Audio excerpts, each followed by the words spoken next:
tie, kur ir mazie un vidējie uzņēmumi īpašnieki, jums es uzskatu, ka šis būs visnoderīgākais kurs apmācības tieši tāpēc, ka liela daļa no materiāliem būs vērsta tieši uz to, lai mēs iemācītos, kuriem uzņēmumiem tad tieši reklāmas ir vairāk nepieciešamas, vai arī kuriem uzņēmumiem vajadzētu vai nevajadzētu reklamēt meta reklāmas. Un, ja tu esi freelanceris, digitālā mārketinga speciālists vai arī satura veidotājs, es ticu, ka tu arī iemācīsies ļoti daudzas interesantas lietas, ko tu varēsi izmantot vai nu praksē, strādājot ar citiem uzņēmumiem, vai arī iespējams kādreiz nākotnē attīstot savu uzņēmumu, vai vienkārši strādāt freelancā. Pirms tad mēs uzsākam šodienas tēmu un pastāstīšu jums vairāk par to, ko mēs iemācīsimies šodien. Es vēlējos jums pastāstīt arī par savu background un kas es par piparu tāds esmu, no kurienes es nāku un kāda mana pieredze digitālajā mārketingā. Tad faktiski šajā sfērā nodarbojos jau vairāk nekā 10 gadus, un esmu strādājis ar vairāk nekā 40 uzņēmumiem, gan Latvijā, gan pasaulē, gan Eiropā, un pārvaldījis budžetus tieši meta platformās līdz pat 20,000 dienā, nevis mēnesī, bet dienā. Tātad mēnesī tie ir apmēram 600,000 eiro, un labākie rezultāti, kas man jebkad vēsturē ir bijuši, ir 36 ROAS. Daudz no jums varbūt nezinās, ko nozīmē ROAS. Principā reklāmas vidē tas ir tas pats, kas return on investment. Tas nozīmē, par katru vienu ieguldīto eiro mans klients ir dabūjis atpakaļ 36 eiro. Parasti šie rezultāti nav, protams, tik lieliski un ar tik augstu ROASu, bet arī citiem klientiem ir bijuši ļoti labi rezultāti. Esmu arī vadījis kursus, sāku principā savu apmācības karjeru pirms jau gandrīz 10 gadiem, kad man nolgoja apvienotās nācijas International Trade Center, kuras apmācīju vairāk nekā 100 freelancerus Palestīnā, Kenijā, Gambijā un citās attīstības valstīs. Pēc tam, atgriežoties Latvijā, es strādāju pie Latvijas digitālo ekspertu biedrības, kā meta reklāmas pasniedzējs, un tagad jau vairākus gadus arī mācu pats privāti caur savu uzņēmumu Marketinga skola LV, un esmu pasniedzis arī Riseba un Riga Business School universitātēs. Risebā priekš bakalauriem un Riga Business School priekš maģistra līmeņa. Un, protams, varat būt droši, ka šī informācija, ko mums pašlaik stāstīšu, būs ļoti aktuāla, reāla un pārbaudīta, jo esmu iegūjis arī Meta Media Buying un Meta Media Planning certifikātus, ko ir jākārto mācoties, testējot un pārliekot viņus katru gadu. Un ko es daru šobrīd? Esmu valdes priekšsēdētājs marketingaskola.lv un arī valdes loceklis reklāmas aģentūrai Pure Profit Media. Un, kā jau iepriekš minēju, pasniedzu arī Riga Business School MBA kursu digitālais mārketings. Tas tā īsumā par mani ir meta reklāmas video un iespējas. Paskatīsimies, kas vispār meta tāds ir, kas ir meta un kādas platformas ir zem viņiem un kas vispār par tūļiem ir pastāv zem šīs platformas. Bet pārējot uz nākamo tēmu šajā satura plānā, tad izrunāsim arī to, vai meta reklāmas ir piemērotas varbūt tavam uzņēmumam, vai arī vispār apskatīsim, kādiem uzņēmumiem vispār kopumā meta reklāmas strādā vislabāk, vai arī tieši otrādāk nestrādā. Tad mēs aiziesim pie nākamās tēmas, kas manā izpratnē un manā skatījumā ir viena no vissvarīgākajām tēmām, un tas ir par mērķa auditoriju un piedāvājumu.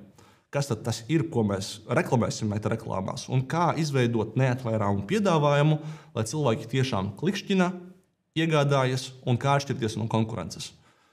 4. tēma. Kas ir pārdošanas piltuve un kādā veidā mēs varam saskaņot pārdošanas piltuvi ar meta mārketinga mērķiem.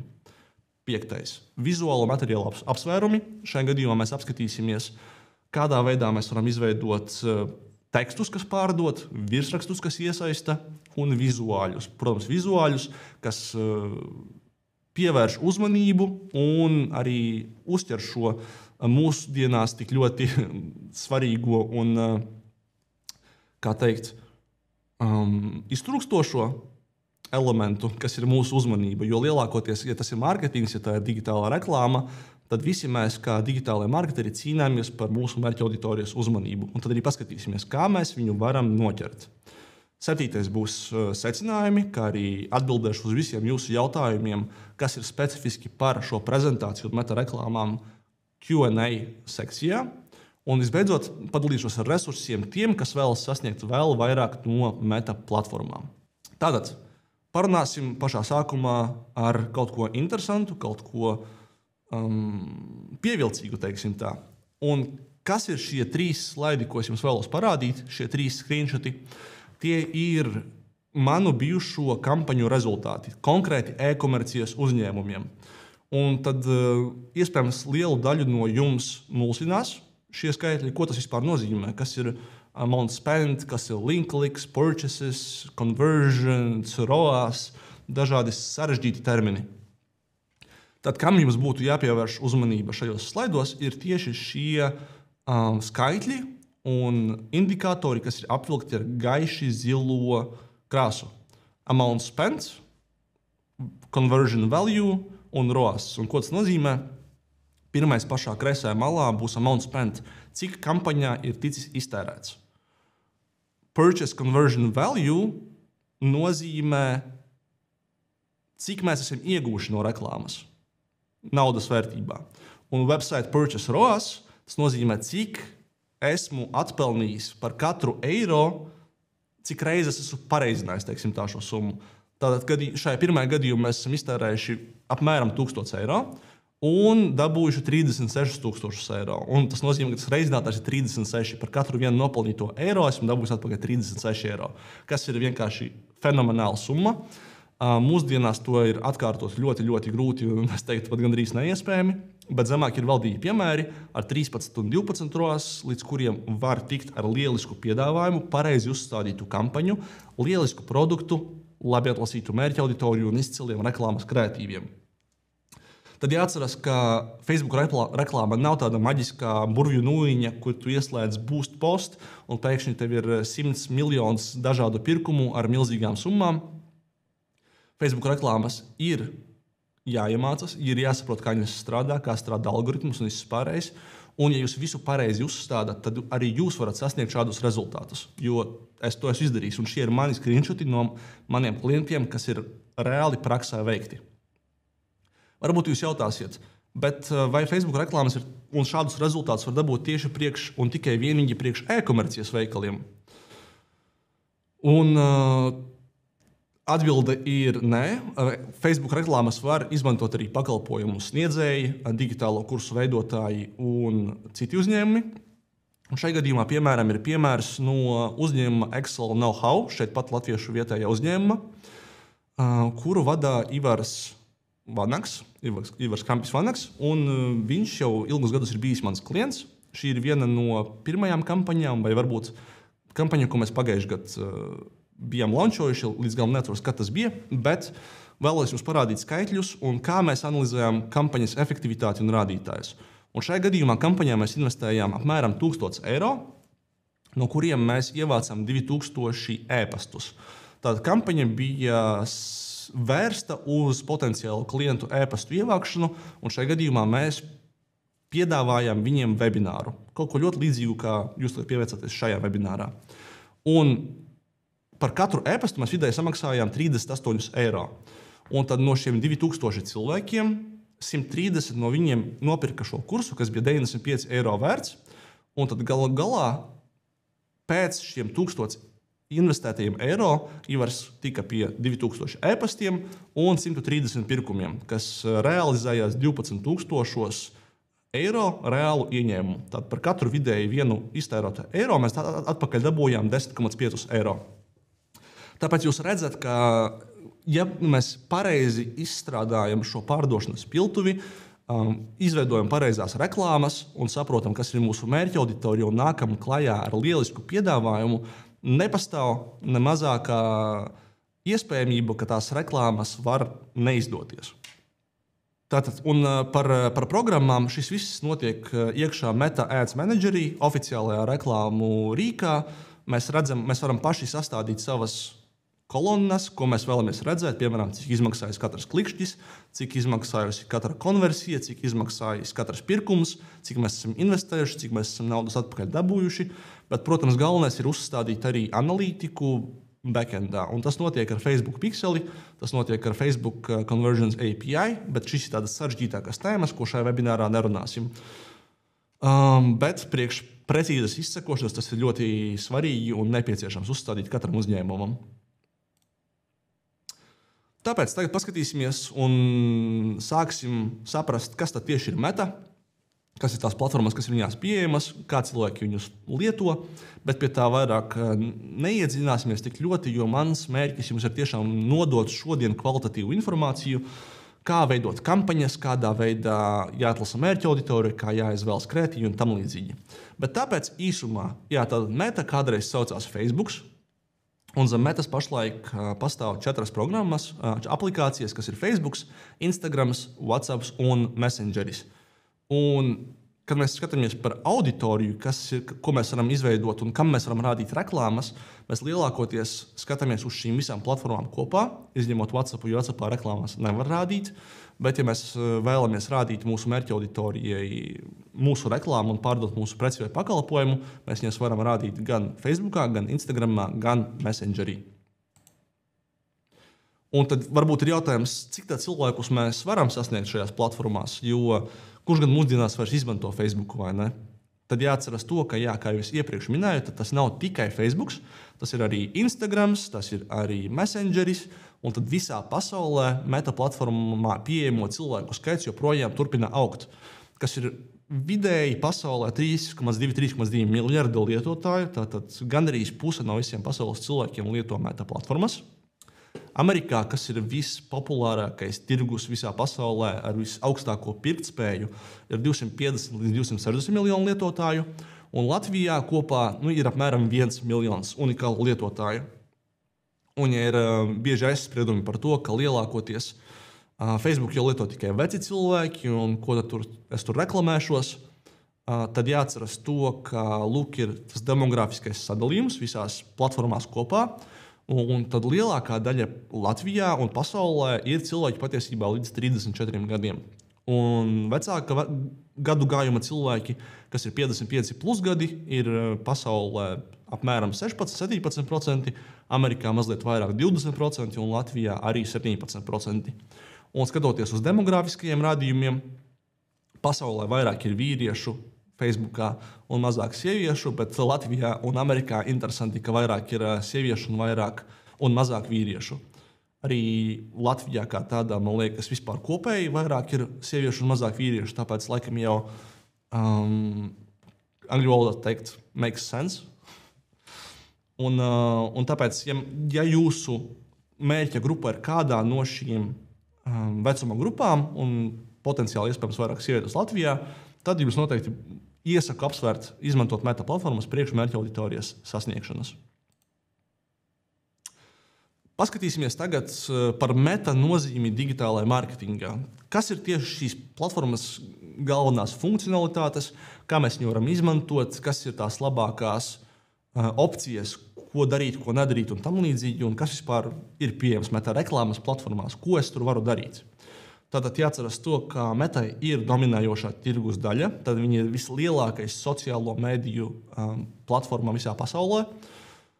Un tagad TikToks, piemēram, viņš kļūst populārāks jauniešu vidū, viņš kļūst populārāks arī vecāka gadu gājuma cilvēku vidē, jāatzīst. Bet joprojām dominējošā tirgus daļa ir Metai, Facebookam un Instagramam. Un interesanti ir tas, ja jūs apgūsiet Facebook reklāmas, Meta reklāmas, Facebook un Instagram, tad ir ļoti vienkārši pēc tam pārslēgties arī uz citām platformām, jo tie reklāmu menedžeri ir ļoti līdzīgi gan TikTokam, gan Pinterestam, gan arī Redditam, jo visi cenšas kopēt no Metas, jo Metai šis biznesa modelis ir izdevies, viņi ir vislielākie, viņiem ir visplašākā lietotāju demogrāfija, kā jūs redzat pasaulē, 3,3 miljardi cilvēki, ko jūs varat sasniegt ar Meta reklāmām. Tas ir fenomenāli. Un tās mērķēšanas opcijas, kas šīm platformām ir, viņas arī ir ļoti, ir ļoti plašas iespējas, ko jūs varat mērķēt. Jūs varat mērķēt pēc vecuma, pēc lokācijas, pēc demogrāfijas, pēc interesēm, pēc uzvedības. Jūs varat mērķēt uz kādu, kas tikko ir apprecējies vai kuram tikko ir bijusi dzimšanas diena. Tās opcijas, ko mēs varam darīt Meta platformās, ir ļoti, ļoti dažādas. Un tā mērķa auditorija, ko mēs varam atlasīt, arī ir ļoti dažāda. Un es ticu, ka jūs spēsiet atrast savu mērķa auditoriju arī savam uzņēmumu meta platformās. Un runājot par pašu platformu, meta reklāmām ir arī dažādi reklāmas formāti. Mēs varam redzēt un izmantot dažādus formātus, kā piemēram storijas reklāmās, mēs varam izmantot karuseļa tipa reklāmas, bildes, video, galerijas, kas ir piemēroti visdažādākajām stratēģijām un iesaistas mērķiem. Un visbeidzot, veiktspējas noteikšana. Kā jūs redzat, iepriekšējos slaidos mēs varam skaidri redzēt, cik mums ir atmaksājies katrs investētais eiro. Un, ja mēs redzam, ka, piemēram, kampaņas pietiekami labi neperformē, mēs varam turpināt testēt ar dažādiem pieņēmumiem, ar dažādiem kreatīviem, ar dažādām reklāmu tekstiem, ar dažādiem video un reklāmu formātiem, līdz mēs nonākam pie kaut kā, kas strādā. Jo mārketingā veiksmes atslēga patiesībā ir pirmkārt mērķa auditorijas izzināšana, veiksmīga piedāvājuma izveide un testēšana. Ir jātestē pilnīgi viss pēc kārtas, līdz mēs nonākam pie kaut kā, kas strādā. Un ja tas strādā, visdrīzāk tas turpinās strādāt, un mēs varēsim replicēt to arī nākamajās kampaņās. Un tad tie biežāk dzirdētie aizbildinājumi, ko esmu dzirdējis no cilvēkiem, kuri vai nu nav mēģinājuši, lielākoties nav mēģinājuši vai neveiksmīgi izmanto šīs reklāmas, ka viņas ir pārāk dārgas, viņas nevar atļauties, viņiem nav laika viņas pārvaldīt, viņas nestrādā konkrētiem uzņēmumiem, un ka tā būspoga, ko mēs uzlikšanām, ir viss, kas viņiem vajadzīgs. Un tiem, kas nezina, tad tā būspoga principā ir pieejama jebkuram, kur mēs vienkārši uzspiežam, un viņa rāda konkrētai auditorijai, ko jūs minimāli varat atlasīt, rāda jūsu reklāmu. Problēma tāda, ka izmantot boost post, jūs nemeklējat pircējus, jūs nerādat savu reklāmu pircējiem, jūs rādat savu reklāmu vai vienkārši postu cilvēkiem, kur visdrīzākais ir viņu iesaistīsies. Un ko tas nozīmē? Laikos, šeiros, komentēs, bet ne obligāti pirks. Kādā veidā mēs varam dabūt cilvēkus, kas pērk, uzzināsim mazliet vēlāk. Bet pirms tam es vēlos parunāt arī par to, kas ir tie cilvēki, vai pat drīzāk uzņēmumi, kuriem meta reklāmas ir piemērotas. Un šie ir tikai piemēri, protams, un tās ir tās industrijas un nozares, kurās man ir bijusi laba pieredze un kas ir strādājušas gan pēc manas pieredzes, gan arī pēc idejas, kuras labāk strādātu meta platformās. Un tās ir e-komercijas veikali, tas ir numur 1, jo mēs uzreiz skaidri redzam, kas strādā, kāpēc strādā, cik cilvēki nopērk, cik uzlikšana, kādi kreatīvi labāk strādā. Mēs varam uzreiz integrēt katalogus iekšā meta platformā un izmantot dinamiskās reklāmas. Kas tas tāds ir, arī pastāstīšu. Bet ļoti labi strādā arī tiešsaites izglītība, coachings un digitālie produkti. Kaut kas ļoti līdzīgs, piemēram, kā Ivara kurs, ko viņš arī pārdod savu webināru. Vai arī vietēji uzņēmumi kā restorāni, fitnesa centri, skaistumkopšanas saloni, jo šajā gadījumā mēs varam mērķēt uz ļoti lokālu, piemēram, lokāciju, ap jūsu salonu, 5 km vai 3 km radiusā, piedāvājumi visiem cilvēkiem, kas tur dzīvo, varbūt kaut ko bez maksas, varbūt kaut kādu bonusa vērtību, kaut ko, no kā viņi nespēs atteikties, teiksim tā.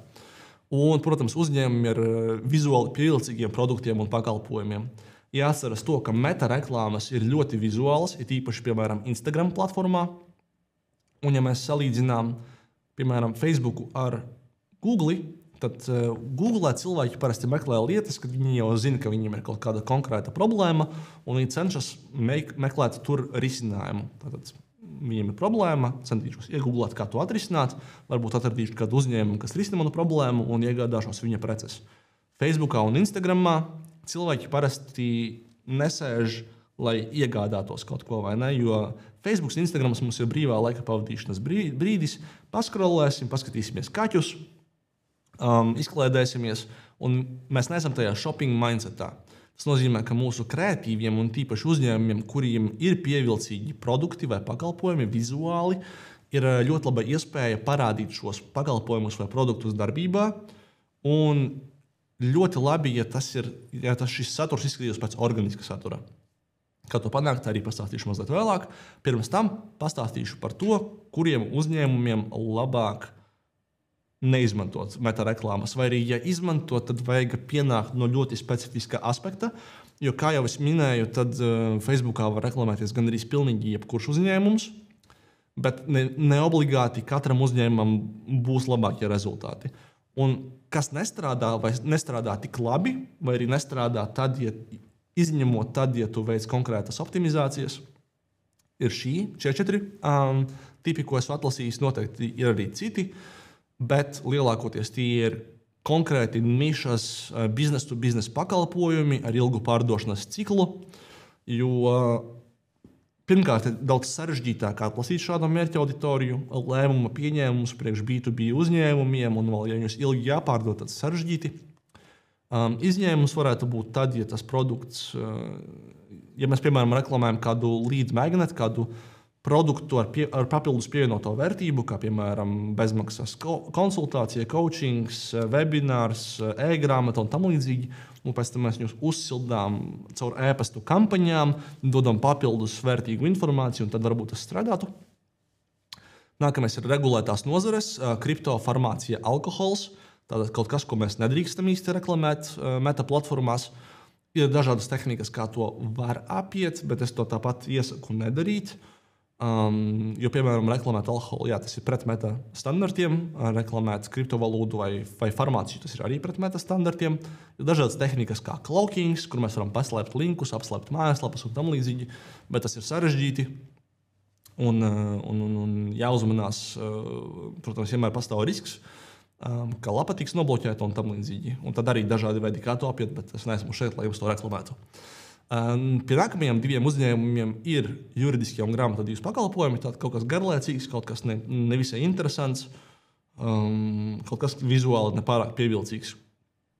Un kā mēs varam varbūt padomāt, kā mēs varētu reklamēt šādus pakalpojumus, tad tas varētu būt ar neatvēramu piedāvājumu un reels formātu. Tas nozīmē, mēs varam uzfilmēt video, ka es esmu grāmatvedis un es, piemēram, man ir specifisks piedāvājums, un tad tas izskatītos daudz dabiskāk, un ja tas ir neatvērams piedāvājums, kaut kas no kā potenciāls klients nevar atteikties, tad iespējams arī tas strādātu pat šādās nozarēs.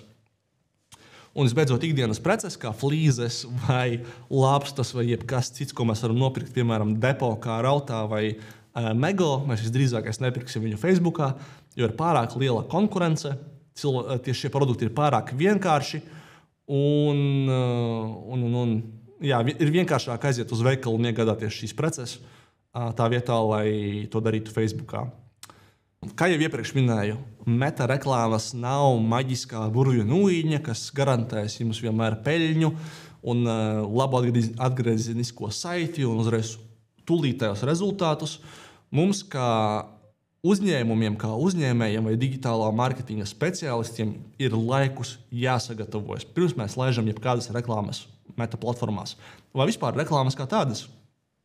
Tāpēc, pirms mēs reklamējamies, esam pārliecināti, ka mēs esam izpildījuši vismaz lielāko daļu no šiem punktiem. Kad mums ir izveidots skaidrs piedāvājums, mēs definējam skaidru un pievilcīgu piedāvājumu, mēs zinām mērķa tirgu, mēs zinām, kam mēs pārdodam, kas ir mūsu ideālais klients, mēs zinām, kā viņu uzrunāt, mēs zinām, kas ir viņa bailes, viņa vēlmes, mēs skaidri zinām viņa demografiskos datus, kur viņi atrodas, cik viņi ir veci un tam līdzīgi. Mums ir stingra konkurētspēja. Mūsu produkts vai pakalpojums ar kaut ko ir labāks, ar kaut ko atšķiras, viņš ir pārbaudīts un viņš jau pārdodas. Spēcīgs vizuālais saturs. Tātad cenšamies veidot reklāmas, kas aizķer uzmanību, cenšamies rādīt reklāmas, kas piesaista vizuāli. Piemēram, viņas ir spilgtākas, ar lielāku tekstu, ar kaut ko šokējošu, kaut ko neierastu. Ja tas ir reels formāts, pirmajās 3 sekundēs mums ir jānotver uzmanība. Ja mēs nenotveram uzmanību 3 sekundēs, cilvēki video neturpina skatīties, viņi turpina scrollēt. Tāpēc reklāmām jāpiesaista uzmanība. Profesionāls un pārdomāts mājaslapas dizains. Tas nozīmē, lai arī cik labas būtu jūsu reklāmas, lai arī cik laba būtu jūsu mērķa auditorija, ja cilvēki uzspiež uz jūsu reklāmas un vēlas pieteikties vai nopirkt, ja viņi aiziet uz jūsu mājaslapu un viņa lēni lādējas vai neielādējas vispār, vai viņa nav optimizēta priekš mobilā, varbūt ir viņa nesaprotama un dažādās krāsās, un cilvēks vienkārši nesaprot, ko darīt, cilvēks vienkārši neturpinās veikt šo pirkumu. Viņam ir vienalga, tā kā, kas ir noticis pirms tam, bet jūs jau viņus esat pazaudējuši. Jo šis process, user experience, šī klienta pieredze nav bijusi vienkārša, viņa nav bijusi atvieglota, viņa nav bijusi vienkārši pēc iespējas vienkāršāka. Jo mārketingā, tīpaši user experience ziņā, mums jāveic, mums jāskatās, ko šis pircējs darīs no A līdz Z, no mirkļa, kad viņš ierauga reklāmu, līdz tam, kad viņš iegādās jūsu produktu vai preci vai pakalpojumu. Tātad viss šis ceļš jums ir maksimāli jāatvieglo. Tāpēc arī mājaslapas dizainam ir jābūt skaistam, mājaslapai jābūt ātrai, visam jābūt saprotamam, lai cilvēks, ieejot jūsu mājaslapā, viņam nav jautājumi, kas viņam tālāk jādara. Un kas vēl? Pareizs kampaņas mērķis. Kā jau iepriekš minēju, ļoti daudz uzņēmumu vienkārši uzspiež uz boost postu funkcijas un cer tagad, ka viņiem no visām pusēm līs nauda. Kādreiz tas strādāja, pirms gadiem 10, es teikšu godīgi, tas strādāja. Mūsdienās ļoti reti tas strādā, tāpēc mums jāprasa metai, ko mēs vēlamies. Vai mēs vēlamies vairāk līdus, potenciālus pircējus, vai mēs gribam vairāk iesaisti, cilvēkus, kas šeiro, laiko, komentē un tam līdzīgi, vai arī mēs vēlamies vairāk pirkumus. Mēs esam e-komercijas veikals, es noteikti izvēlētos vairāk pirkumus.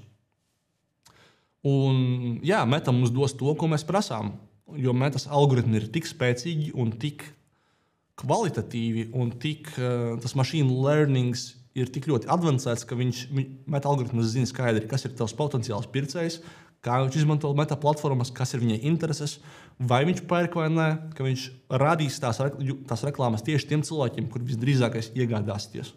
Bet tieši tāpēc arī jums jāprasa Metai, ka es gribu conversions, es gribu pirkumus, ja jūs esat e-komercijas veikals, piemēram. Lūk tā, kas vēl? Konkurētspējīgs budžets. Meta platformām ir nepieciešams vairāk budžeta un laika, lai optimizētos. Šie pirkumi nenotiek uzreiz, teiksim tā. Viņam vajag, Meta platformām vajag iegūt vairāk datus. Un kā viņas iegūs vairāk datus par to, kas strādā vai ne, tērējot vairāk budžeta. Jo priekš pilnīgas optimizācijas oficiāli Meta iesaka iegūt vismaz 50 konversijas nedēļā.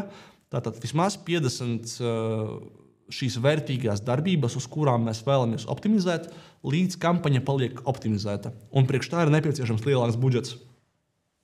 Tāpēc es ticu, ka reklāmas var strādāt arī cilvēkiem, kuriem ir 5 eiro liels dienas budžets, ja vienkārši nav budžeta. Bet labāk viņas strādās tad, ja mēs varam savākt vismaz 50 šīs vērtīgās darbības nedēļā. Un, protams, pārdošanas procesa optimizācija. Šis ir kaut kas ļoti līdzīgs manam iepriekšējam punktam par mājaslapas dizainu.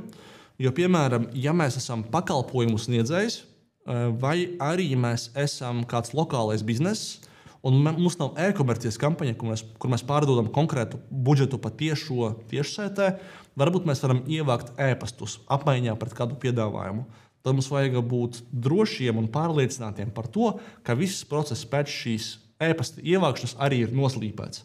Varbūt mums ir laba pārdošanas komanda, kas uzreiz zvana šiem līdiem un cenšas jūs nokonvertēt.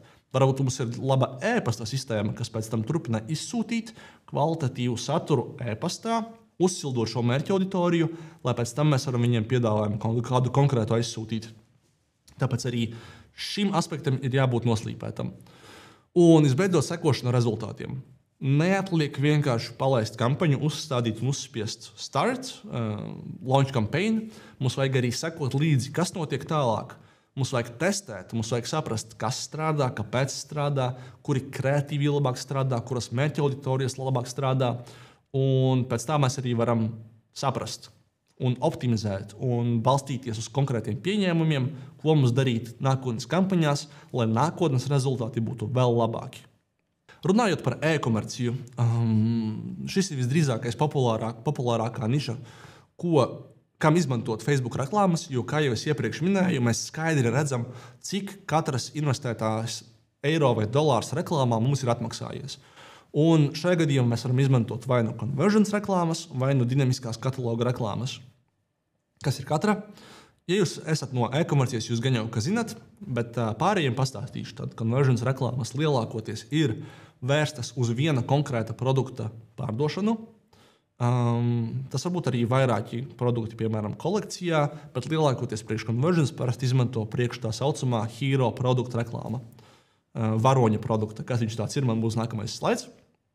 Bet ir arī pastāv tādas dinamiskās kataloga reklāmas, un tas nozīmē, ka mēs varam augšuplādēt Meta platformā savu katalogu no mūsu e-komercijas veikala, vai arī saintegrēt pa tiešo, un pēc tam rādīt dinamiskās reklāmas automātiski, lai Meta, balstoties uz savu algoritmu un iespējams balstoties uz jūsu kataloga parametriem, var reklamēt konkrētas kolekcijas vai konkrētus produktus dinamiski katram cilvēkam, kurš visdrīzākais viņu nopirktu. Kā tas strādā, es līdz galam nezinu, tā ir Meta maģijas, bet viņas strādā un strādā katru gadu labāk un labāk, jo Meta algoritmi attīstās. Un kā izskatās, piemēram, Hero produktu pārdošanas piltuve? Kas ir pārdošanas piltuve? Tas ir tehniski tas ceļš, ko produkts, ko cilvēks, kurš vēlas iegādāties jūsu produktu, iespējams veids. Un, protams, ir vairāki veidi, kā pārdot Hero produktus vai e-komercijas produktus kā tādus, bet šis, piemēram, ir piemērs, ko mēs varam darīt ar pārdošanas piltuvi priekš Hero produkta. Tad mēs reklamējam vienu konkrētu produktu, kas visdrīzākais mūsu uzņēmumā ir tas, kas mums nes, piemēram, lielu procentu no peļņas, kā piemēram 40, 50, 60% no visas peļņas. Dažiem uzņēmumiem nes tikai šis viens produkts. Un ko tad mēs darām? Vai šie uzņēmumi dara? Viņi lielākoties arī reklamēš tieši šo vienu konkrēto produktu, kurš ir pierādījis sevi, kuram ir mērķa tirgus, kurš jau ir, kuru mēs esam sapratuši, ka viņš jau nes peļņu, mēs reklamējam šo produktu.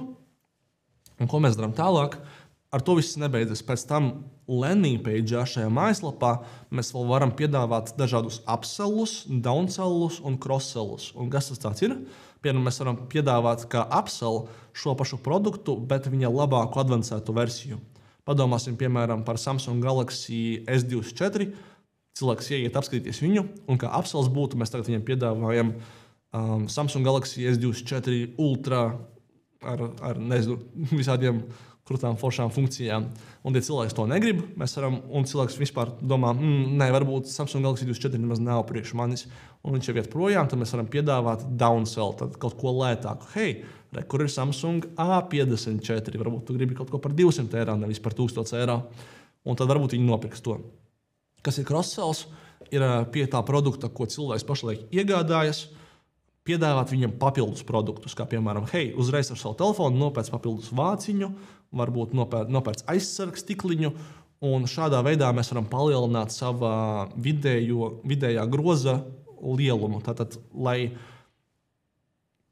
tas pirkums, ko cilvēks veic, būtu ar lielāku samaksu, ar lielāku peļņu, lai no tā viena pirkuma ienāk lielāka peļņa uzņēmumam. Angliski tas saucas basket size, es nezinu, kā tas latviešu valodā. Un tas ir tāds stratēģijas, kādā veidā mēs varam padarīt šo konversiju, šo pirkumu vērtīgāku. Tā, ko es vēl gribēju par e-komerciju pastāstīt pašlaik tā īsumā.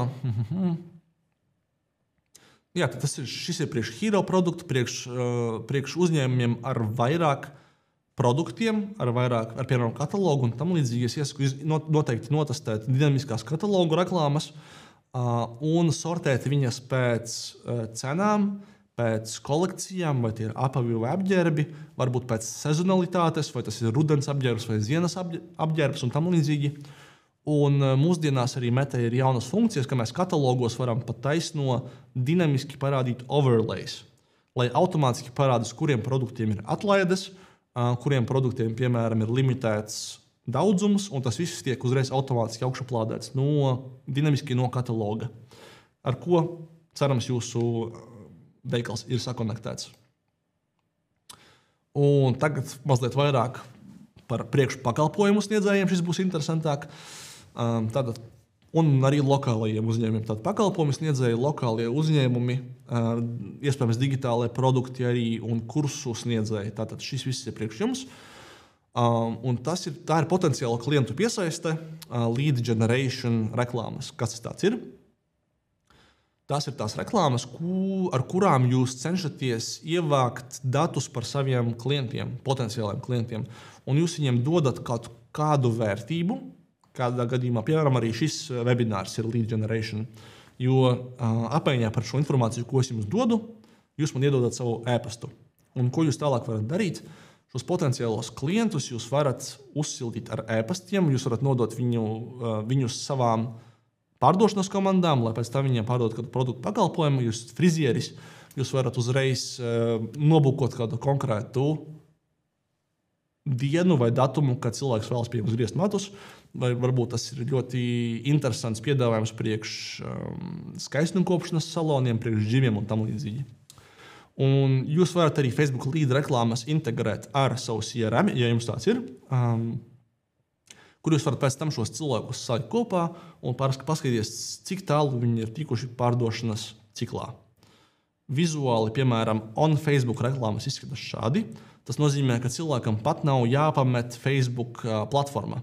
Viņš vienkārši var pa taisno aizpildīt vai kviz, vai atbildēt uz jautājumiem uzreiz pa tiešo Facebook platformā, un uzreiz nepametot Facebooku, uzspiest uz Next, un tad jūs ievācat šo informāciju, ko jūs varat lejuplādēt pēc tam līdz center iekšā Facebookā, vai arī pa taisno integrēt to ar savu CRM sistēmu. Bet lead ads, kas ir pa taisno Facebookā, nav vienīgā vieta, kur jūs varat ievākt šo informāciju. Ļoti daudziem no jums visdrīzākais ir mājaslapas vai piezemēšanās lapas. Un tad arī tāpat kā e-komercijā, arī šajā gadījumā jūs cilvēkus vedat uz savu šo konkrēto piezemēšanās lapu, kur ir konkrēti izteikts šis piedāvājums.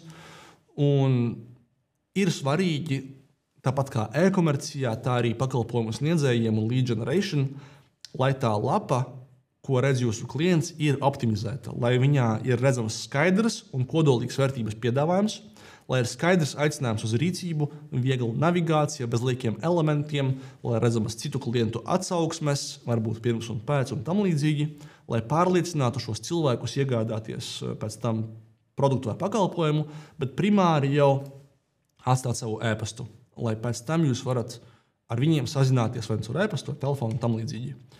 Un tad varbūt ir jautājums, labi, es esmu pakalpojumu sniedzējs vai arī lokālais uzņēmums, tad kas ir tas, ko es varu piedāvāt kādam pret savu e-pastu? Un tehniski variantu ir ļoti daudz, bet šie ir tie populārākie, ko es iesaku izmantot.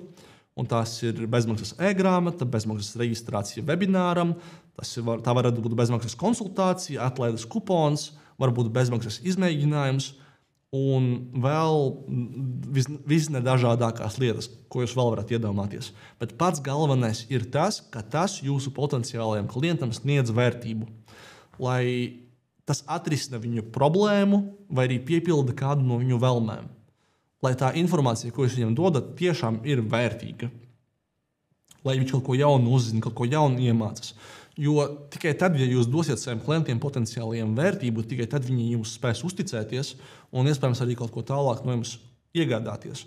Jo tie cilvēki, kur vienkārši dod kaut kādus 2 lapu PDF failus, kas pilnīgi neko neizsaka, es jūtos apkrāpts. Ja es kādam pretī iedotu tādu savu e-pastu un pēc tam man turpinātu spamot e-pastā vēl gadiem pēc tam. Un tas man liktos ļoti neforši no šīs reklāmas devēja puses. Tāpēc, ja jūs veidojat konkrētu piedāvājumu un ja jūs veidojat lead generation kampaņas, dodiet savam potenciālajiem klientam vērtību. Tie ir mani tādi tāds ieteikums. Un šādi tehniski varētu izskatīties klientu piesaistes pārdošanas piltuvē. Sākumā mēs parādām viņiem reklāmu, un tad viņi var vai nu pat tiešo Facebookā vai Instagramā nokonvertēties un lejuplādēt šo lead magnetu pa tiešo, vai arī viņi aiziet uz jūsu mājaslapu vai landing page un nokonvertēs tur. Un pēc tam, kad šis e-pasts ir iegūts, iespējams pēc tam, ja šis strādā arī e-komercijā patiesībā, ne tikai lead generation, pēc tam jūs varat viņam sūtīt kvalitatīvu, informatīvu, pamācošu, problēmu risinājošu saturu, šādi uzsildot viņu e-pastus, iespējams pēc tam dodot vēl lielāku vērtību, varbūt paaicināt uz vēl kādiem webināriem, live eventiem, varbūt tiešsaites eventiem, varbūt kādu konferenci un tam līdzīgi, un tad arī beigās piedāvājot viņiem piedāvājumu, kas arī, es ceru, ka ir labs piedāvājums un risina viņu problēmas, vai arī piepilda viņu vēlmes. Pirms mēs arī laižam jebkādas reklāmas, mums ir ļoti svarīgi saprast, kas ir mūsu mērķa auditorija. Kam mēs rādām tās reklāmas, kas ir mūsu klienta raksturojums, kas ir viņu ienākumu līmenis, viņu vecums, lokācijas, kas viņus interesē, kur viņi pavada savu brīvo laiku, kas viņiem ir nepieciešams, ko viņi vēlas uzlabot savā dzīvē, varbūt kādas viņu galvenās problēmas, un kādi faktori varētu ietekmēt viņa vēlami nopirkt attiecīgo produktu. Un kāpēc mums tas viss ir jāzina? Jo visdrīzākais mūsu produkts vai pakalpojums nav domāts priekš jebkura cilvēka. Un tāpēc ir svarīgi viņus uzrunāt uzreiz reklāmā, saprast, lai viņi redz, ka jūs viņus saprotat, ka jūs kā pakalpojuma sniedzējs vai arī produkta piedāvājat viņam savu produktu, lai jūs zināt, ka jūs saprotat viņu problēmas, viņu vēlmes, un tad ar savu piedāvājumu jūs varat nākt klajā tieši spiežot uz šīm vēlmēm problēmām. Nevis spiežot, bet, teiksim tā, kā labāk pateikt, uzrunājot viņu vēlmes vai problēmas. Un šis ir viens no promptiem, ko es izmantoju priekš savas auditorijas izpētes. Pirms es laižu jebkuru reklāmu, pirms es izveidoju piedāvājumus, pirmais, ko es izdaru, ir konkrētā uzņēmuma, produktam vai pakalpojumam, izejot cauri šiem 11 punktiem. Un tad es iekopēju šo augšējo promptu, ko es izveidoju pats, iekopēju savu produktu un viņa funkcijas iespējams, vai arī iespējams kaut kādus esošos savus klientus, un tad es iekopēju visus šos pārējos jautājumus iekšā ChatGPT. Kādreiz es to darīju manuāli. Es manuāli katram no šiem jautājumiem atbildēju, vai arī ko mēs kopā ar klientu atbildējam uz šiem jautājumiem, lai saprotam, ko mēs varam piedāvāt klientam, kas viņi tādi ir, kas ir viņu sāpes, vēlmes, aizspriedumi, mīti, kas ir viņu svarīgākās lietas, kādiem meliem vai mītiem viņi tic, vai arī kas ir viņu vēlamā situācija un kas ir viņu pašreizējā situācija, un kā viņi jutīsies pēc tā, kad viņi iegūs savu vēlamo situāciju. Jo visi šie jautājumi ir lieliski reklāmas leņķi, ko mēs varam izmantot priekš mērķa auditorijas uzrunāšanas un priekš efektīva piedāvājuma izveides. Un tāpēc parunāsim par piedāvājumu. Un manā skatījumā piedāvājums ir patiesībā vissvarīgākais kampaņas elements. Tas ir kaut kas, ar ko jūs atšķirsieties no saviem konkurentiem. Tas ir kaut kas, ar ko jūs uzķersiet potenciālā klienta vai klienta uzmanību. Un tāpēc jums ir jāpiedāvā savai mērķa auditorijai, saviem potenciāliem klientiem kaut ko, kas tiešām sniedz viņam vērtību. Tātad, un otrais, ko es parasti skatos no kāda aspekta, es vēlos veidot šo reklāmu piedāvājumu, ir no problēmas risinājuma perspektīvas. Jo visiem no mums, es ticu, ja jums nav, tad ļoti labi, bet man liekas, ka lielākā daļa no mums parasti ir kādas konkrētas problēmas, ko mēs vēlamies risināt, un ja mēs varam pozicionēt savu produktu vai pakalpojumu kā risinājumu konkrētai problēmai, jau tas pats par sevi ir ļoti labs sākuma punkts piedāvājuma izveidē. Un vēl kaut kādas papildus lietas, par ko ir vērts padomāt, ir, kā es varu minimizēt savu klienta risku. Un tas varētu būt naudas atgriešanās garantijas, varbūt bezmaksas konsultācijas, vai arī vēl dažādi citi faktori, kas viņiem raisītu uzticību un ļautu viņam, teiksim tā, un neliktu viņam uztraukties par to, kas notiks pēc tam, vai es varēšu atgriezt šo preci, ja viņa nebūs priekš manis, vai man ir kaut kāds izmēģinājuma periods un tam līdzīgi. Un, protams, ļoti labi ir arī izmantot social proof, sociālo pierādījumu, tātad parādīt arī to, kā citi klienti iepriekš ir izteikušies par jūsu produktu vai pakalpojumu, varbūt kādus video, kur tiek izmantots jūsu produkts darbībā vai pakalpojums, un atsauksmes. Prasiet saviem klientiem atsauksmes, jo arī tas ir lielisks elements, ko izmantot un ievietot, piemēram, jūsu pārdošanas lapā, landing page'ā, lai arī citi cilvēki, jauni klienti, kas tur ienāk, var redzēt, ka jums var uzticēties potenciāli un ka jūsu produkts vai pakalpojums ir reāli sniedzis to risinājumu kādai konkrētai problēmai, ko ir solījis. Tagad parunāsim par mārketinga piltuvi. Un tehniski mārketingā strādā šī piltuve. Izskatās apmēram šādi te. 3 posmos. Augšā ir informētība, awareness, vidējais posmos ir apsvēršana, consideration un beigās conversion, konversija. Un izskatās šādi. Tas nozīmē, ka mūsu pirmais mērķis katram uzņēmumam brandam ir sabiedrību informēt, kas mēs tādi esam, kas ir mūsu produkts vai pakalpojums, ko mēs darām, kur mēs atrodamies un tam līdzīgi. Consideration fāzē, vidējā fāze, mūsu mērķis ir likt potenciālajiem klientam sākt apsvērt mūsu produktu vai pakalpojumu. Un visbeidzot conversion fāzē, kas ir vismazākā, jo mazāk un mazāk cilvēku, kas uzzina, ir ieinteresēti, un vēl mazāk cilvēku, kas ir ieinteresēti actually apsver nopirkt šo produktu vai pakalpojumu. Un tad pati pēdējā fāze ir conversion, tātad pirkuma stadija, kur mēs jau mudinām veikt šo pirkumu vai arī pierakstīties e-pastā. Un tad arī meta reklāmas mērķi ir 3, tieši pēc šiem pašiem piltuves posmiem definēti, kā pirmais ir informētība, awareness, otrais potenciālo klientu piesaista lead generation un visbeidzot konversijas pirkumi. Tas nozīmē, atkarībā no mūsu uzņēmuma un mārketinga mērķiem mēs varam arī atlasīt konkrētu meta reklāmas mērķi, vai tas ir atpazīstamības veicināšanai, potenciālo klientu piesaistei vai arī konversijām, pirkumiem. Un tagad jau pievērsīsimies mazliet vairāk pašam reklāmas kontam un kā izskatās Facebook kampaņas, teiksim, tā struktūra. Pašā sākumā mums ir mūsu Facebook reklāmas konts, un zem viņas mums var būt vairākas kampaņas, un katrai kampaņai var būt vairāki objektīvus, vairāki mērķi. Un tad varbūt jautājumi, ko nozīmē tas TOF, MOF un BOF. TOF nozīmē top of the funnel, tas nozīmē awareness lielākoties, MOF middle of the funnel, tā kā vidusdaļa, priekš consideration, un BOF, BOF, bottom of the funnel, un lielākoties tā ir konversija. Un zem katras no mūsu kampaņām var būt vairākas mērķa auditorijas, kas saucas ad set, kur mēs izvēlamies mūsu mērķa auditoriju, un placements. Tātad arī tos iestatījumus, kuru mēs rādīsim savas reklāmas, kurās platformās, kuros placementos, storijos, rīlos un tam līdzīgi. Un zem katra adseta mēs varam izveidot vairākas reklāmas, vairākas ads. Un lielākoties es iesaku zem katras kampaņas taisīt līdz 4 mērķa auditorijām un zem katras mērķa auditorijas līdz 4 reklāmām. Lai Facebookam būtu vairāk iespējas optimizēties un arī, lai jūs nepiesārņotu un nepārslāņotu to daudzumu ar mērķa auditorijām un kampaņām, un jums pašiem pēc tam būtu vieglāk orientēties, ko jūs esat izveidojuši. Tā.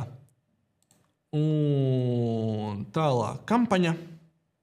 Tātad, kā jau iepriekš minēju, mums ir dažādi kampaņas mērķi atkarībā priekš katra no šiem posmiem, ko mēs vēlamies īstenot. Pirmais ir informētība awareness, otrais apmeklējumu skaita pieaugums traffic, tad mums ir iesaiste engagement, potenciālo klientu papildināšana leads, tad mums ir aplikācijas popularizēšana app promotion un pārdošanas veicināšana sales. Un tāpēc atceramies, kā es iepriekš minēju, Facebooks, Meta mums dos to, ko mēs viņiem prasām. Ja mēs vēlēsimies vairāk klientus, mēs neliksim awareness objektīvus. Ja mēs gribēsim vairāk pirkumus, mēs neliksim engagement kampaņas mērķus.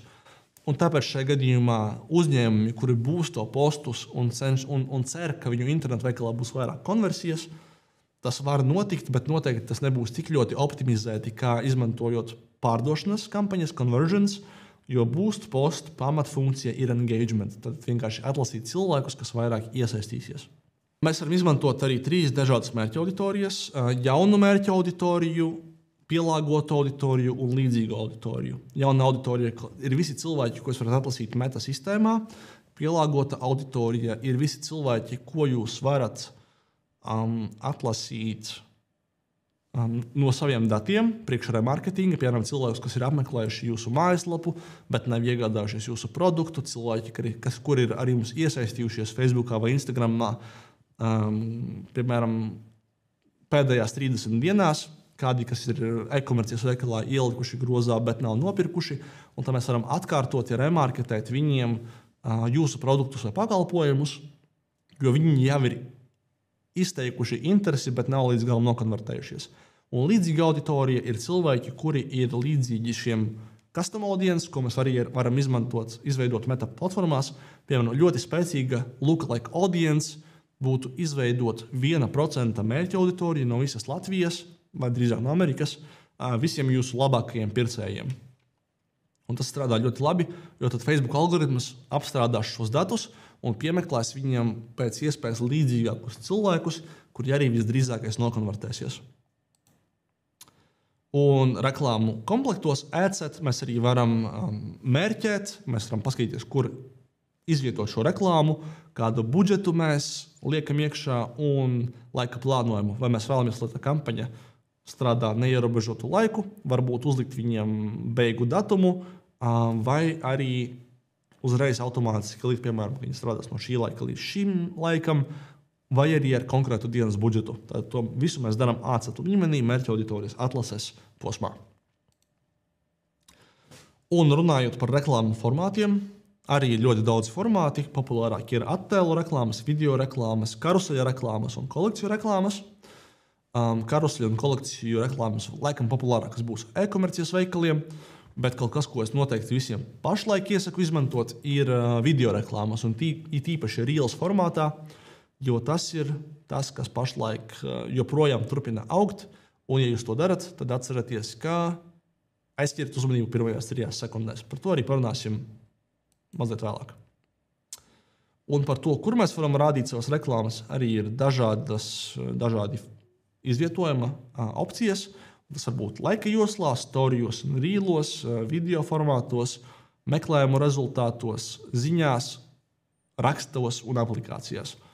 Šeit mēs arī vairāk laika netērēsim, jo laiks ir ierobežots. Tad parunāsim par pašām reklāmām. Tātad, kādā veidā mēs varam izmantot un izveidot reklāmu, kas veicina pārdošanu, kas aizķer uzmanību, kas veido iesaisti.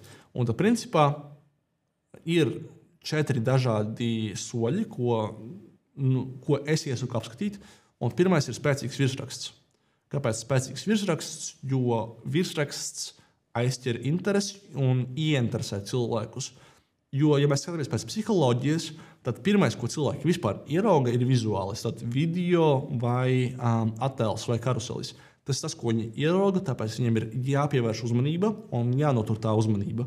Kā otrais, viņi ierauga virsrakstu. Tāpēc virsrakstam ir jāieinteresē, jāieintriģē, lai cilvēks pēc tam būtu ieinteresēts lasīt pamattekstu. Tad tas ir trešais, ko cilvēks redz.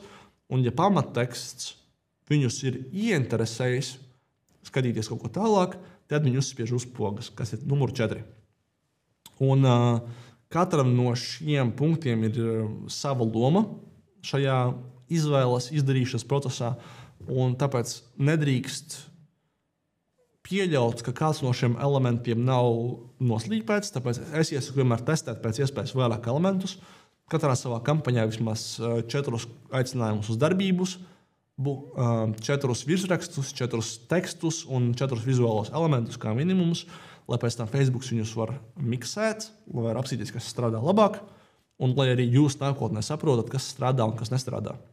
Un tad par pamatnosacījumiem kvalitatīvam reklāmas virsrakstam tehniski mums ir jāveido tas virsraksts, kas piesaista uzmanību, ieintriģē, izaicina, iedvesmo vai apstiprina kādas šaubas, bet arī tajā pašā laikā aicinot iepazīties ar pārējo tekstu un pārējo saturu. Un tad tas ir viens ieteikums. Kā otrs ieteikums ir vienkārši aicināt viņus uz konkrētu rīcību, kā piemēram reģistrējies tagad, iegādājies tagad, pēc tagad, vai uzreiz nodefinēt to produktu vai pakalpojumu, ko jūs pērkat. Vai arī piedāvājumu. Vislabākais ir piedāvājumu patiesībā. Piemēram, šodien ar 50% atlaidi. Ar reģistrējies bez maksas. kaut ko, ko cilvēks uzreiz var darīt pašlaik, un savā ziņā apvienojot to ar aicinājumu uz rīcību. Un šī ir formula, ko es parasti izmantoju priekš reklāmas teksta veidošanas. Viņa saucas AIDA, un viņu izmanto ne tikai reklāmas tekstu veidošanā, bet arī mārketingā kā tādā. Un viņa sastāv no 4 dažādiem posmiem – attention, interest, desire, action. Latviešu valodā laikam tulkotos uzmanība, interese, vēlme un darbība. Un par šādiem principiem arī veidot patiesībā ne tikai reklāmas tekstus, bet arī varbūt video skriptus, arī landing page saturu un visus pārējos mārketinga elementus. Jo tiklīdz mēs dabūjam viņu uzmanību, tad mēs varam viņus ieinteresēt ar savu produktu vai pakalpojumu, tad veidot viņam šo vēlmi iegādāties un beidzot darbība, hei, iegādājies to produktu. Un apakšā jūs redzēsiet arī ChatGPT prompts, ko es izmantoju, lai veidotu reklāmas tekstus un virsrakstus un citus elementus. Priekš attēliem es izmantoju rīku, kas saucas Midjourney. Varbūt viņš nav labākais priekš reklāmas materiālu izveidas, bet, piemēram, ja man pašam trūkst materiālu un es nevaru online atrast stock fotos, kas atbilst manai konkrētajai reklāmai vai vajadzībai, tad es varu izmantot, piemēram, prompts kā šādus. Un tos es varu izmantot gan Midjourneyā, gan arī DALL-E, kas ir iekšā ChatGPT ieintegrēts. Un tad, piemēram, es varu paprasīt viņam before and after showcase. Piemēram, create split screen image displaying the before and after results of using products.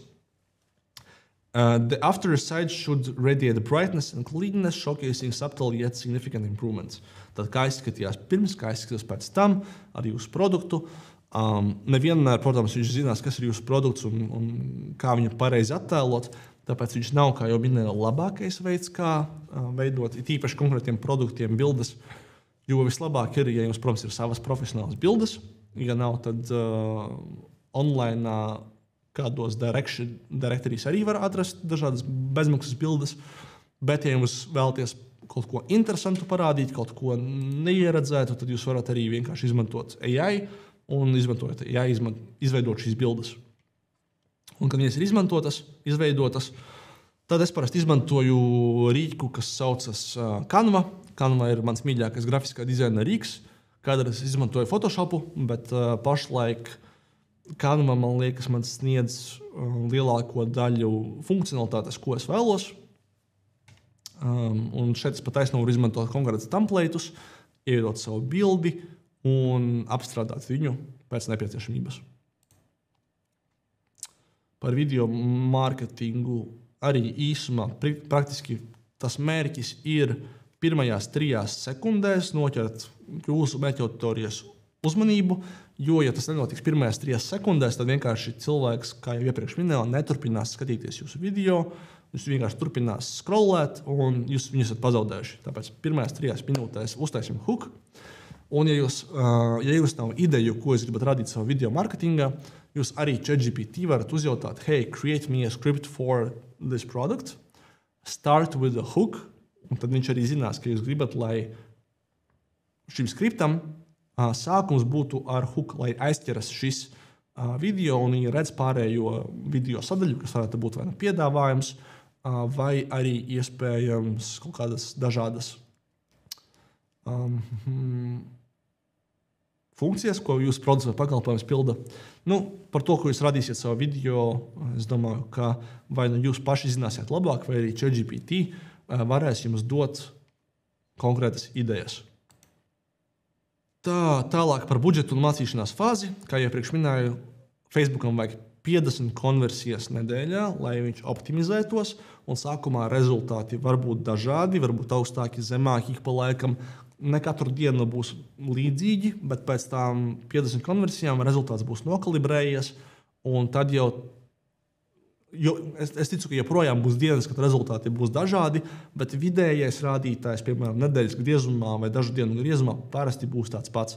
Jo Facebookam ir dažas labas dienas, dažas sliktas dienas, un es ceru, ka jums vairāk būs laba diena nekā sliktu dienu. Piedāvājums ir vissvarīgākais. Piedāvājums ir svarīgāks, man liekas, par visu pārējo kopā. saprotot cilvēku psiholoģiju, jūs visdrīzākais veidosiet veiksmīgākas reklāmas nekā cenšoties spēlēties ar meta algoritmiem, jo meta algoritmi paši par sevi jau ir ļoti labi nooptimizēti, tāpēc es jums iesaku fokusēties tieši uz cilvēku psiholoģiju, kas ir viņu sāpes, kas ir viņu vēlmes, kas ir viņu problēmas un kā jūs varat viņus atrisināt ar savu piedāvājumu un par algoritmiem, lai meta atbild pati. Tālāk, veidojiet plašu auditoriju.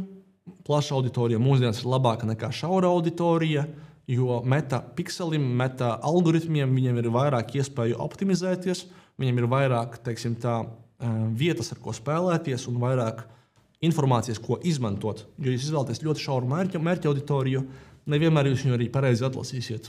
Meta mūsdienās par laimi vai nelēmi zina labāk, tāpēc labāk liekat plašāku mērķa auditoriju. Un visbeidzot, UGC izmantojat reklāmas materiālus, kas neizskatās pēc reklāmas, kas izskatās pēc satura, ko jūs vai jūs potenciāli klienti redzētu Instagramā vai Facebookā paši. Lai tas izskatās pēc parastām bildēm, pēc parastām video, noķerat viņus ar huku un tad rādiet savu pakalpojumu vai piedāvājumu.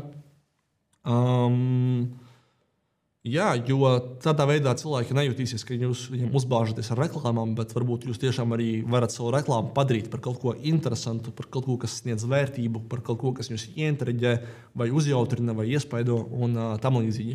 Tāpēc manā uzskatā, un arī, man liekas, pēc datiem ir pierādījis, ka vislabāk strādā reklāmas, kas neizskatās pēc reklāmām. Un UGC nozīmē user-generated content. Jūs varat jautāt influenceriem vai arī jūsu potenciāliem klientiem vai esošiem klientiem, lai viņi priekš jums veido konkrēts materiāls ar selfijiem vai video, vai viņi rāda, kā jūsu produkts strādā praksē, darbībā. Un tad vēl papildus resursi cilvēkiem, kuri vēlas uzzināt vairāk. Kā pirmais ir metareklāmas kurss. Tas ir pēc maniem datiem, pēc maniem pētījumiem, visapjomīgākais metareklāmas kurss Latvijā. Viņš ir 7 stundas garš. Patiesībā iepriekš bija 6,5 stundas, tagad jau 7 stundas. Kopā 45 lekcijās mēs izējām no A līdz Z, kā pareizi uzsādīt meta kampaņas manuāli, praktiski. Kādā veidā mēs varam iziet cauri visai teorijai no sākuma līdz beigām, vēlreiz par to, kas ir metas kampaņas vide, kā izvēlēties pareizo kampaņas mērķi, kādā veidā es varu atlasīt savu mērķa auditoriju, kas ir Advantage Plus, kas ir Pixels, kas ir Conversion API. Šos visus terminus un par kampaņu analīzi un par uzstādīšanu mēs arī varam noklāt šajā kursā. Pats kurs ir tiešsaites formātā. Tas nozīmē, ka jūs viņu varat skatīties sev vēlamā vietā, sev vēlamā laikā. Man ir vēl viens piedāvājums, kurš ir aģentūras pakalpojumi. Tātad varbūt daži no jums nejūtas, ka jūs vēlaties investēt 7 stundas sava laika, mācoties Facebook reklāmas kursus. Un to es saprotu, jo daudzi no jums varētu būt uzņēmuma vadītāji vai kādi, kuri jau strādā pie uzņēmuma, un tāpēc mācīties vēl vienu rīku, kā pareizi uzstādīt, un ja strādās vai nestrādās, tas arī varētu būt sarežģīti un laikietilpīgi. Tāpēc es pārstāvu arī marketinga aģentūru, un šajā gadījumā mēs varam tev palīdzēt palaist meta kampaņas ar pareizu optimizāciju, mērķa auditorijas atlasi, uzstādīšanu no A līdz Z, pilnīgi visu. Ja tavs produkts vai pakalpojums, protams, jau ir pierādīts, mēs nestrādājam ar cilvēkiem, kuri tagad cenšas izveidot savu produktu, vai līdz galam nav pārliecināti, vai kaut kas strādās vai nestrādās. Mēs cenšamies strādāt ar cilvēkiem, kuri vēlas paaugstināt savu pārdošanu, piesaistīt jaunus klientus, kuri zina, ka viņu produkts jau tagad pārdodas, un viņi vēlas izvēlēties meta platformas, lai paaugstinātu šos pārdošanas apjomus vai nu Latvijā, vai nu ārzemēs. Kā tagad jūs varat izvēlēties, labi, es vēlos iegādāties kursu vai aģentūras pakalpojumus? Jo abas divas izvēles ir vienādi vilinošas, es ticu. Tad pirmā izvēle principā ir tiem, kuri vēlas iegūt vairāk praktiskas zināšanas, kuri vēlas zināt, kā strādā algoritms, kas konkrēti strādā, kā izveidot pašus vizuāļus, kā izveidot tekstus, kādā veidā izveidot ChatGPT un izmantot viņu priekš mārketinga materiālu izveidas, kādā veidā vispār mēs varam attīstīt savas prasmes digitālajā mārketingā.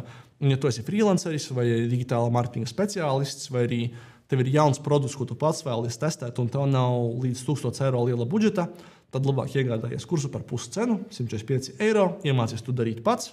Un es ceru, ka tev šis kurs būs noderīgs un tu spēsi paaugstināt savus pārdošanas apjomus, izveidojot reklāmas pats. Ja tev ir produkts, ko tu vēlies attīstīt vai reklamēt ar profesionāļu palīdzību, tad sazinies ar mani. Es ļoti gaidīšu jūsu ziņas. Šie ir veidi, kā ar mani sazināties. Tehniski e-pasts rihards@marketingaskola.lv. Šis ir mans tālrunis 266 733 84.